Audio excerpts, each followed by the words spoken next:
Hi guys, and welcome to another video. So, just having seen Thor Ragnarok, I want to talk about the 17th movie in the Marvel Cinematic Universe. So, let's begin. Just to say, this review is spoiler free. So the first Thor movie for me was a fun ride, but to the lower end of the MCU, and Thor the Dark World for me is mildly entertaining, but the worst MCU film.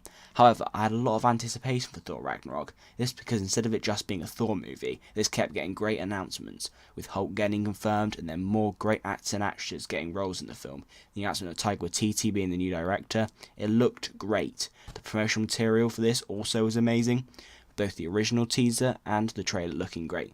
So, all signs point to this to be a great movie. However, there was one element to the announcement that, although it excited me going in, it was actually a main flaw with the film, and that was the Planet Hulk parts of the film. Now, don't get me wrong, I like this movie, and I would say that it's the best Thor movie, and one of the top MCU films. Even the Planet Hulk stuff was really good. However, there were two main parts of the story, the Ragnarok stuff and the Planet Hulk stuff, and separately they are both good.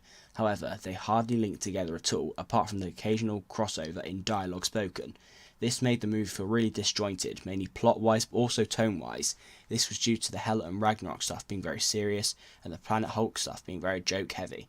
This was why, if I was Marvel, I'd extended Chris Hemsworth's contract and done a full-out Thor Ragnarok film before Infinity War, and then done a Planet Hulk film after, but label it as a Thor film, and tell it from Thor's perspective to get around the Universal have the rights to a solo Hulk film argument. However, it was still a great movie overall. Chris Hemsworth, Tom Hiddleston and Mark Ruffalo are still good in their respective roles. Carl Urban is great in his new role. Hell, it's also amazing, and it's up there with Loki, Vulture and Ultron for the best MCU villain.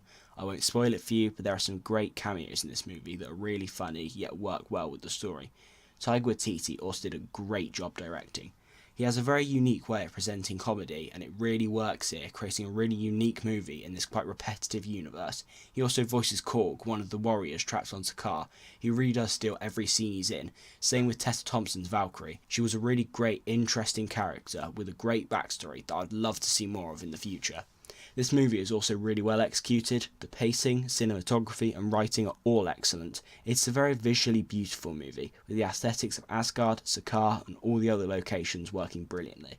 If I had any negatives, the first would be that the action isn't amazing. I mean, it isn't terrible, but there was nothing that was extremely creative or clever in any of the action scenes, making me feel like if Taika Waititi was going to come back to the MCU, I'd like him to get some help with his action scenes, as that is a big staple of the Marvel movie. The final problem I had with this movie was the climax. No spoilers, but the way the film ended wasn't very good.